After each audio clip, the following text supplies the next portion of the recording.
আপনি কখনো বলবেন না, আমি আগে ঠিক 9টায় কাজে যেতাম, আমি এভাবে কিছুদিন গিয়েছি, কিন্তু এখন আমি কিছুটা অলস হয়ে পড়েছি, এখন আমি 10টায় বা 11টায় যাই। আপনি এমন বলবেন না, কারণ আপনি জানেন যে আপনি তাহলে বরখাস্ত হবেন। আপনি জানেন যে আপনাকে সেখানে সময় মতো থাকতেই হবে। আসলে আপনি নিজেকে এমনভাবে তৈরি করেছেন যেখানে আপনাকে সময় মতো থাকতেই হবে। আপনার প্রতিদিন সেখানে সময় মতো উপস্থিত হওয়া ছাড়া কোনো উপায় নেই, এছাড়া আপনার কোনো পথ নেই। এভাবে ভাবার কারণে আপনার ধারাবাহিকতা ধরে রাখা সহজ হয়েছে।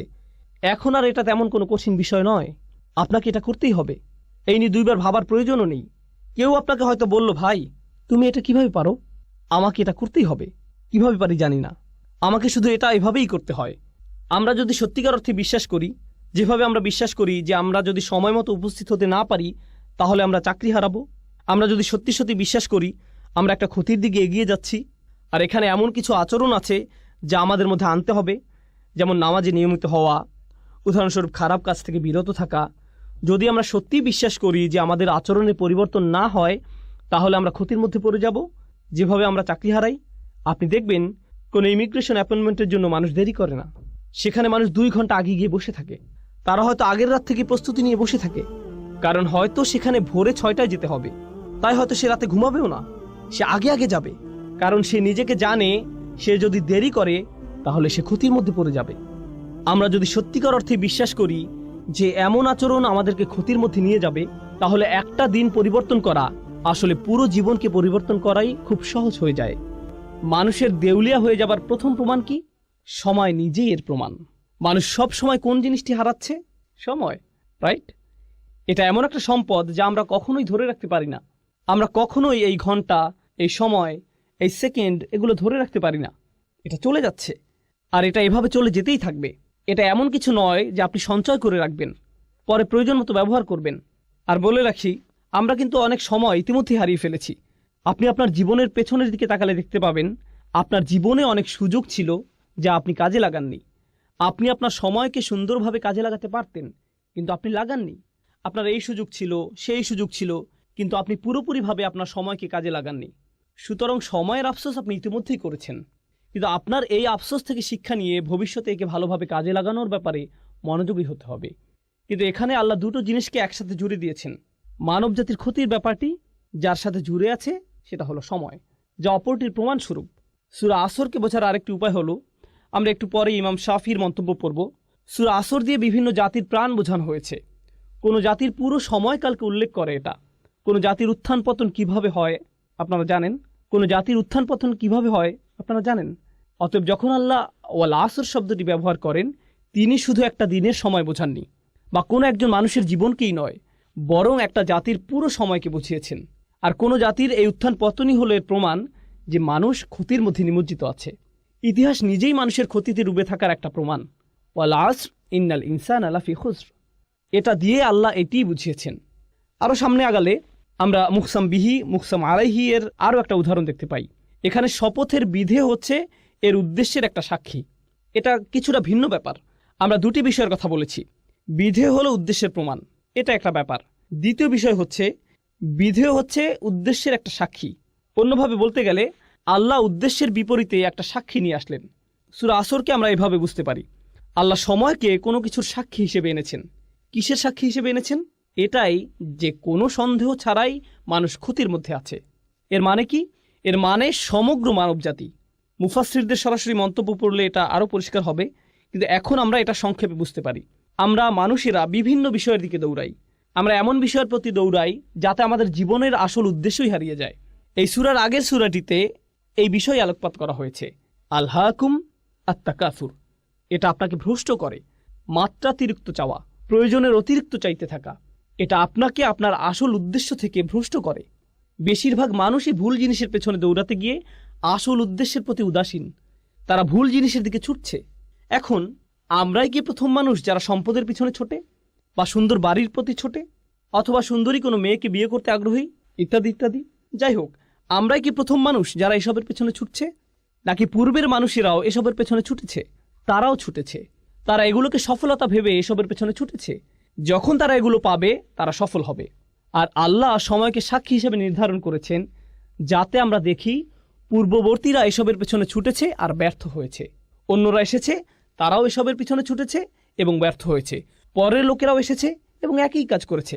হাজার বছর ধরে শত শত প্রজন্মের লোকেরা একের পর এক এই একই কাহিনী চলে আসছে।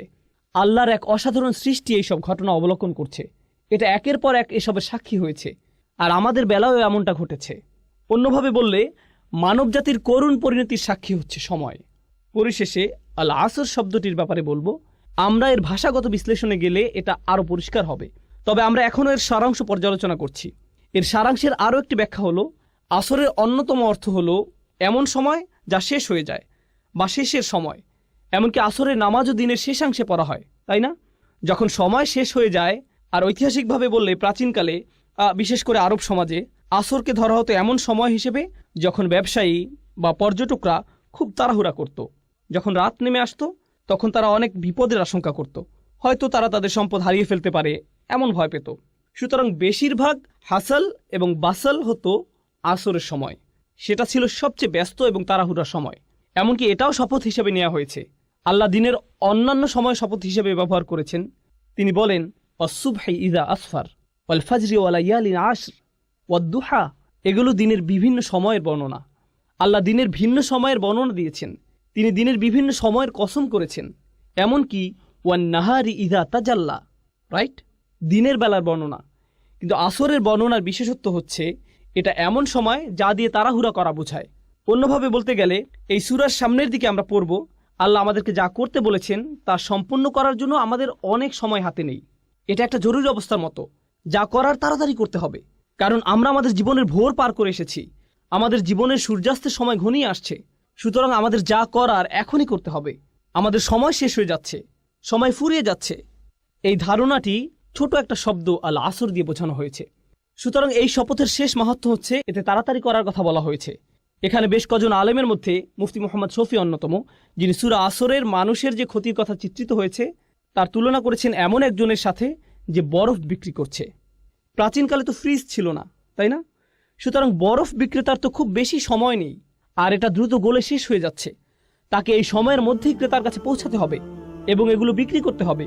আর যদি সময় ফুরিয়ে যায় তাহলে এই সকল পরিশ্রম বৃথা যাবে। অতএব তার যে কাজ তা তাড়াতাড়ি সম্পন্ন করতে হবে। এই সূরার মাঝের আয়াতের সারাংশ নিয়ে আমরা পরে আলোচনা করব। শেষ আয়াতটি নিয়ে একটা কথা এখানে বলতে চাই। মূলত সূরা আসরের শেষ আয়াতটিতে 4টি অংশ আছে, এমনটি ভাবা হয়। অবশ্যই সহজ করে দেখলে এমনই মনে হবে।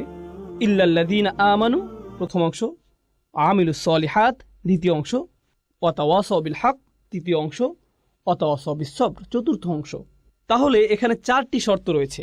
প্রথম শর্ত হলো যারা ঈমান আনবে, দ্বিতীয় হলো যারা সৎ কাজ করবে, ভালো কাজ করবে, তৃতীয় হলো তারা তাদের সর্বোচ্চ চেষ্টা দিয়ে একে অপরকে সত্যের কথা বলবে, চতুর্থ হলো ধৈর্যের ব্যাপারেও তারা একই কাজ করবে।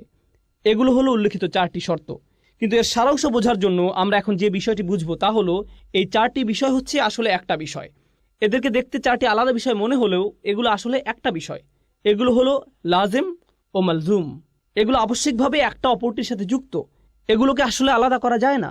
আর আসলে বাকি সব কিছুই প্রথমটির ফলাফল, সেটা হচ্ছে ঈমান। প্রথম যে বিষয়টি বলা হয়েছে তা হলো ঈমান, আর এরপর আরও 3টি বিষয় বলা হয়েছে।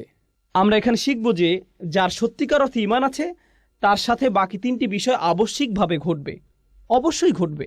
আর যদি সেগুলো না হয় তাহলে ভাবুন কি পরিপূর্ণ হয়নি? ঈমান। অতএব কেউ যদি তার ঈমান আছে কিনা পরীক্ষা করতে চায়, সে সূরা আসরে বর্ণিত ঈমানের ন্যূনতম পরিমাণ যাচাই করে দেখতে পারে। ঈমানের ফলাফল কি? কেউ ঈমান আনলে এর পরে কি ঘটে? আমিলুস সলিহাত, তাওয়াসাউ বিল হক, তাওয়াসাউ বিস সবর। যদি এই বিষয়গুলো না ঘটে তাহলে নিশ্চয়ই ঈমানের কোথাও ঘাটতি আছে। আর বলে রাখি, এই সবগুলোই একটি অপরটির সাথে গভীরভাবে জড়িত। ধরা যাক আপনি যদি দ্বিতীয় পয়েন্টটি নেন, আমিলুস সলিহাত, তারা সৎ কাজ করে। এরপরে কি আছে? তারা সত্যকে উপভোগ করে। তারা ভালো কাজ শুধু নিজেদের মধ্যে রাখে না, প্রচলিত অর্থে এই ভালো কাজ অন্যদের মধ্যেও ছড়িয়ে দেয়, সত্যকে অন্যদের মধ্যে ছড়িয়ে দেয়। অন্যভাবে বললে, আপনি যদি সত্যিই ভালো কাজ করেন, এটা শুধু আপনার নিজের কাছে রাখা আপনার জন্য অসম্ভব হবে। এটা সম্ভব নয়। অবশ্যম্ভাবীভাবেই আপনি এটা অন্যদের কাছে ছড়িয়ে দেবেন। এটাই ভালো কাজের নমুনা। আর যখন আপনি অন্যদের মধ্যে ছড়িয়ে দেবেন, আপনি কিছু মানুষ পাবেন যারা আপনার এই কাজকে পছন্দ করবে, আবার কিছু মানুষ পাবেন যারা আপনার এই কাজকে ঘৃণা করবে। আর যখন আপনি এমন কিছু মানুষ পাবেন যারা আপনার কাজকে ঘৃণা করছে, আপনি আবশ্যিকভাবে এই নিজের মধ্যে কি তৈরি করবেন? সবর। আপনার অবশ্যই এটা থাকতে হবে। এগুলো প্রত্যেকটি সম্পর্কযুক্ত বিষয়, এগুলো একটা অপরটির সাথে যুক্ত। আর সামনে এগুলো নিয়ে আমরা আরও যাচাই করবো ইনশাআল্লাহ তাআলা। এই জন্য এই সূরাটি ইমানের বিভিন্ন ফলাফলকে সবচেয়ে সুন্দরভাবে ফুটিয়ে তোলে, যা কোরআনে 2-1 বার এসেছে। কখনো আল্লাহ বলছেন আল্লাযীনা আমানু, আল্লাযীনা আমানু, শেষ, ব্যাস। কারণ বাকিটুকু কি? ইমানের ফলাফল।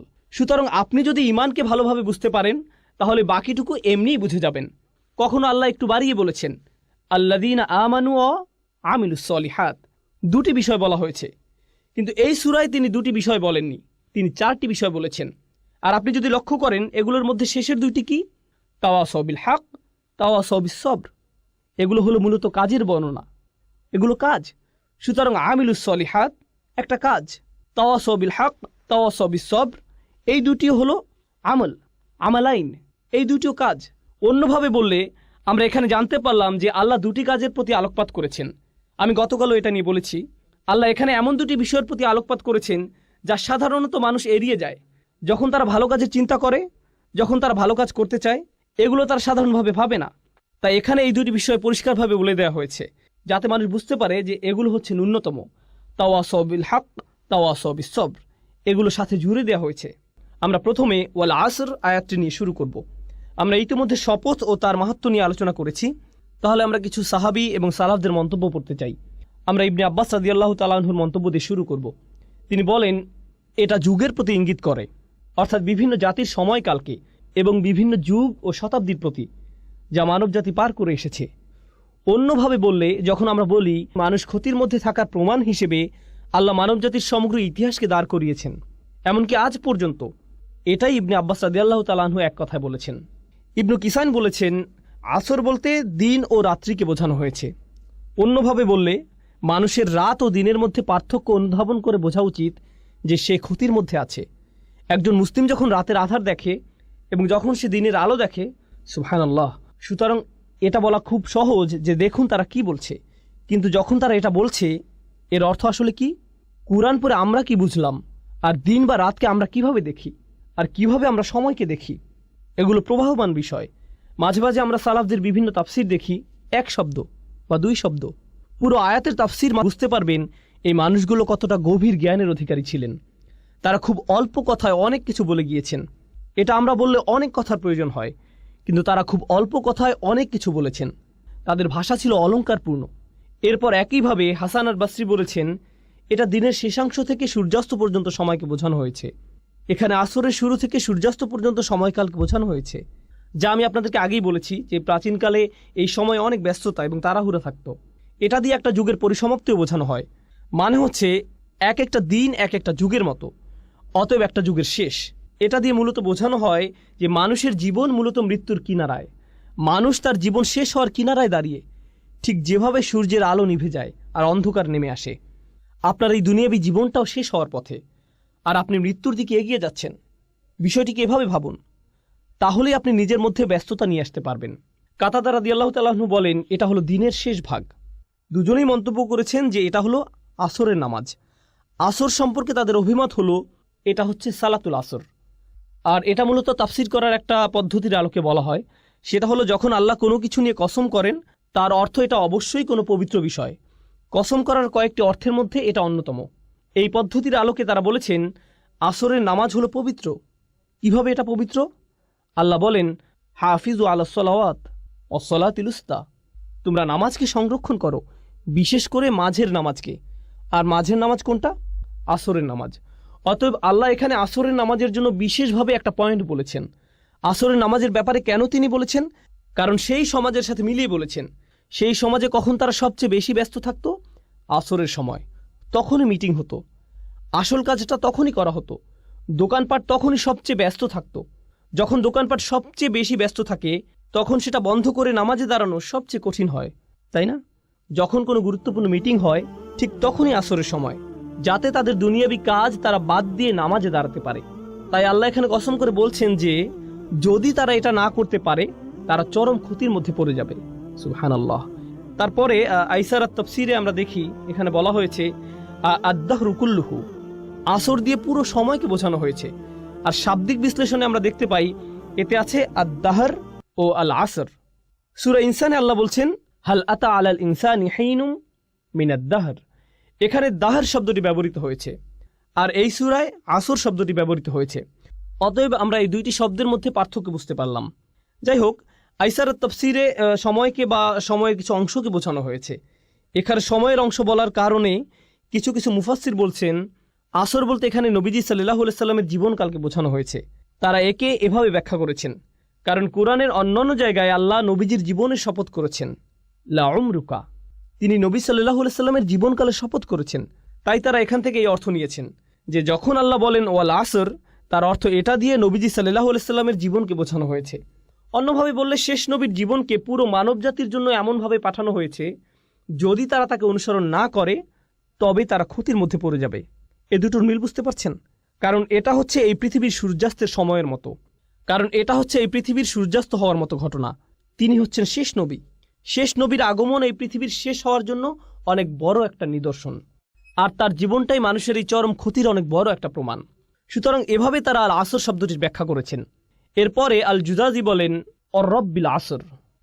আসলে মুফাসসিরদের মধ্যে কিছু কিছু মুফাসসির এভাবে ব্যাখ্যা করেছেন, যখন আল্লাহ তাআলা কোনো সৃষ্টি নিয়ে কসম করেন, তারা ধরে নেন রব শব্দটি